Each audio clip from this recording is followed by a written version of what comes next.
आई कुठे चाललीस? अरे आज वटपौर्णिमा आहे ना. नवरा कसाही असला तरी मी कर्तव्यात चुकणार नाही. वड पूजून नवरा टिकत नाही, चांगलं वागून टिकतो. चांगलंच वागतेय मी असं फक्त तुझं म्हणणं आहे. हे बघा आज माझा उपवास आहे. पिंट्या ह्यांना सांग मला अजिबात काही वेडवाकडं बोलू नका म्हणून. तू सांग बरं त्यांना. पिंट्या तिला सांग मी तिला बायको मानत नाही, त्यामुळे माझ्यासाठी वड पूजायची काही गरज नाही. पण मी मानते ना. पण मला नकोय ते. अहो माझं मी करतेय. तुला जे काही करायचंय ते कर, फक्त माझ्या नावाने करू नकोस म्हणजे झालं. बघितलंस बघितलंस ना. अरे बायको आहे ना मी ह्यांची ही लग्नाची. पिंट्या इतके दिवस हे तिला ठाऊक होतं का? विचार तिला. हो माहिती होतं मला. दमडीचं सुख नाही कधी दिलं तरी देखील ही सगळं एवढं करते.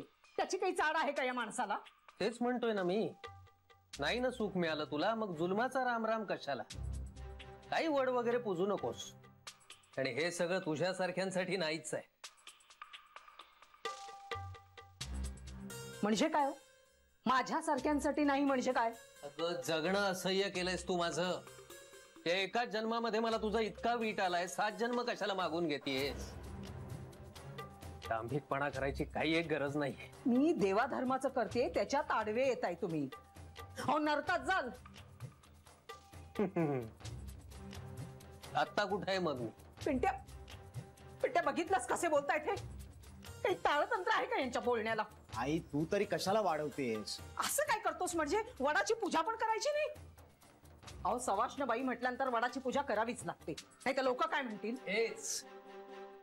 हेच ते सगळं लोकांसाठी करायचं. नाटकं नुसती.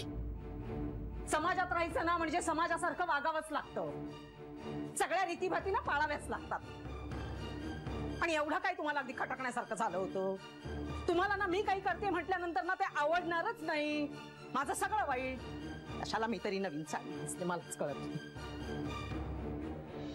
ती म्हणाली वड पूजायचा की झाल्या सगळ्या तयार. ती म्हणाली नाही करायचं की थांबल्या सगळ्या. अगं मला वाटलं. काय वाटलं? आता आपण तिच्याच तालावर नाचायचं का? तरी आम्ही नाहीच गेलो.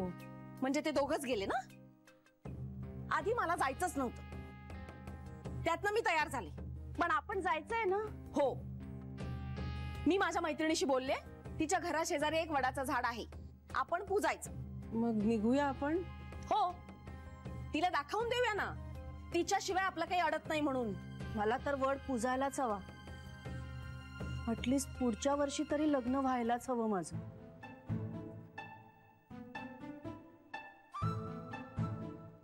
खरंच